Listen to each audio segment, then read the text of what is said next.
It doesn't feel like peace, not at first. It feels like something's missing, like you forgot something, like someone's supposed to call, like there's supposed to be a voice in the next room, or a message coming in, or a plan unfolding, or a sound, any sound, to tell you you're still connected to something, but there's nothing. No one asking where you are, no one needing a reply, no one checking in, just space and silence. And for the first time in a long time, you can hear everything inside you without interruption. That's what most people call loneliness, but it isn't. It's just what the truth sounds like when you've spent too long in places where the volume was always turned up. Most people aren't scared of being alone. They're scared of what happens when there's no one else around to manage their attention. Because when it's just you, no audience, no reflection, no performance, you start to notice what's been buried, not all at once, not like a collapse, more like a hum returning to full volume. A tension you didn't realize you'd been holding, a feeling you kept editing out of every conversation, a part of yourself that doesn't fit with the version you've been rehearsing for everyone else. And it becomes obvious that most of your time with people has been spent performing stability instead of being fully honest. So you sit with it, or you try to. And the first instinct is to distract yourself. Pick up your phone, turn something on, scroll, reply, consume. Just enough to forget how loud it gets when nothing's playing. But if you sit with it long enough to let it speak, something starts to sharpen. Not as clarity, not yet, just recognition. You realize how often you've shaped your life around being seen a certain way. How many of your thoughts were edited before being spoken? How many moments were crafted to be understandable to the people around you? Being alone strips that. There's no one to impress, no one to protect, no one to decode what you're feeling. So you stop performing. Not in a conscious way, in a quiet one. Your face relaxes. Your thoughts stop filtering. Your responses stop forming before the question is even asked. And for the first time, you notice what you actually think when no one else is in the room. That's not loneliness, that's confrontation. With the parts of yourself you've been narrating away. The parts that don't fit the image, that don't move quickly, that don't know what they want because they've never been asked without pressure. And now they're here, and you're here, and there's no one left to distract either of you. This is where most people pull away. Because it feels like losing something, but it's not loss, it's interruption from the noise, from the pace, from the identity that only exists in the presence of others. Now that identity has gone quiet, and what's left is the one you built before you started adjusting. The part of you that doesn't speak to impress, doesn't respond to expectations, doesn't exist to make other people feel better about who they are. That version was always there. It just didn't get much space because the version you crafted for the world worked. It was likable, understandable, useful, expected. So it stayed. And you got used to building your life around it. But now, in the quiet, you can feel the distance between that version and the one underneath it. And you realize you've been social, you've been surrounded, you've been chosen. But you haven't been yourself. You've been performing just enough to function without being questioned. And now that no one's watching, you're not sure what parts of you are real and what parts are strategy. So you sit, and it's uncomfortable. Not because it's empty, but because it's honest. And most people haven't spent enough time with themselves unmasked to know what that honesty feels like without resistance. But the longer you stay, the less threatening it becomes. The silence doesn't go away, but it starts feeling less like absence and more like permission. Permission to ask, who am I when no one is here to answer to? Not who do I want to be? Not who am I trying to become? Just who's still here when the role ends? You don't need to solve it, or define it, or write it into something beautiful. You just need to not run from it, because once you learn to sit with that version, you stop fearing solitude. You stop needing people to reflect you in order to feel real. You stop mistaking connection for clarity. And that's when alone stops feeling like a gap. It starts feeling like access to thought, to memory, to truth. Not the truth you've explained, the truth you've never said out loud because you didn't want the silence that might follow. But here you are, in that silence. And it didn't break you.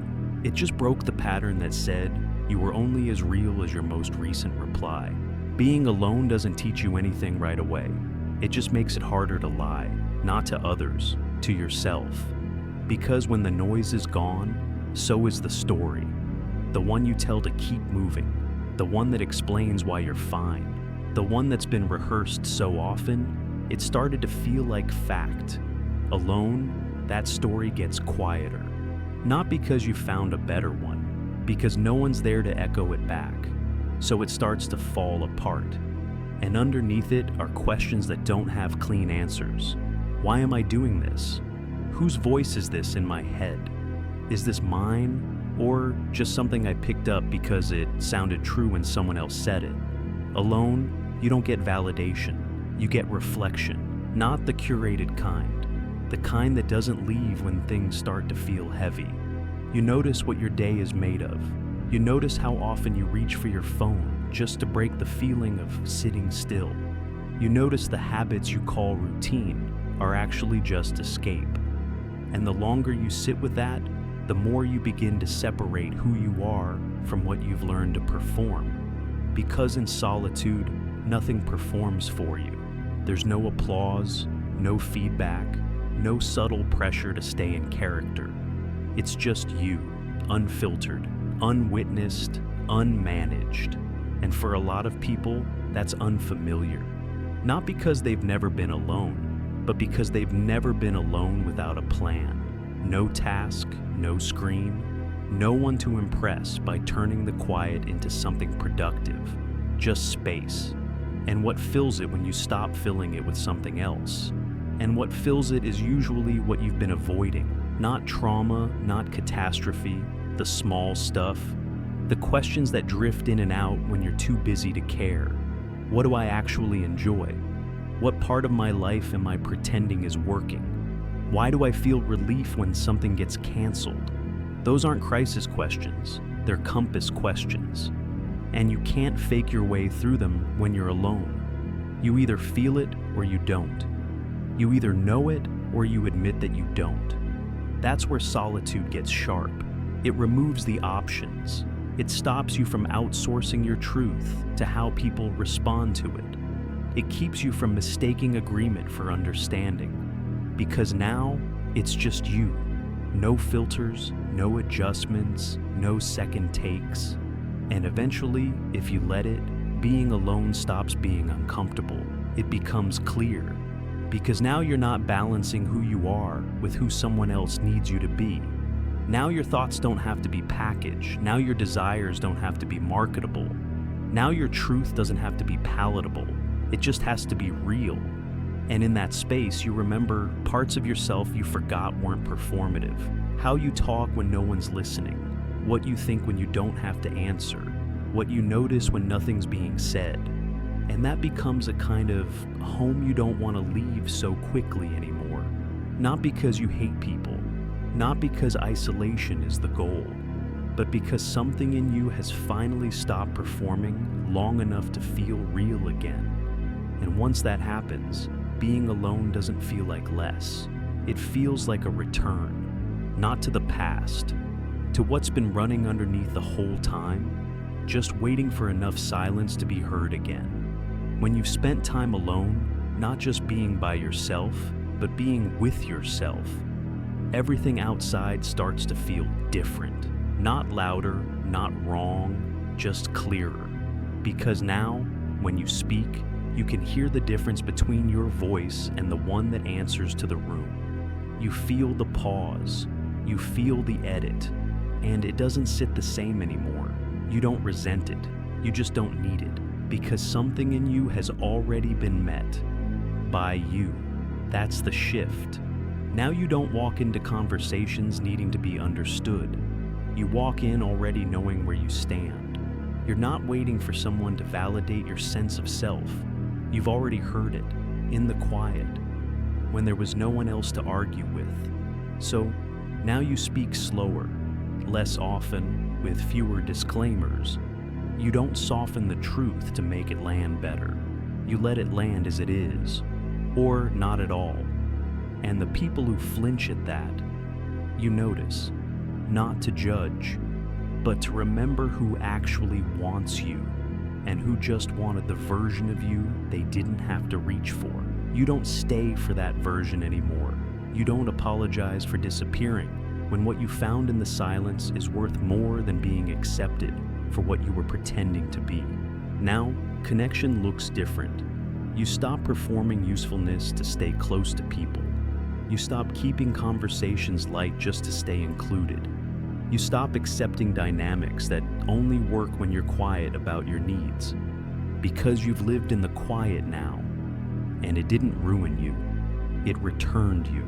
So, you don't negotiate yourself to earn proximity. You don't rush back into rooms that made you smaller just because the door's open again. Now you ask, is this room built to hear me? Do I want to be here for who I am, or who I agreed to be? And if the answer isn't clear, you don't stay to find out. You leave, not because you're guarded, because you're done translating yourself into versions that make other people comfortable. Alone taught you that you don't need the translation. You just need space, not isolation. Space to move without adjusting, to think without interruption, to feel without narration. That's not independence, that's alignment. And once you've lived in it, you stop fearing solitude. Because now you know what's waiting in. The silence isn't emptiness. It's everything you abandoned to be understood faster. And now you're not rushing to be understood.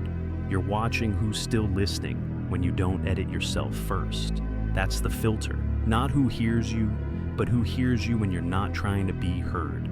And most won't.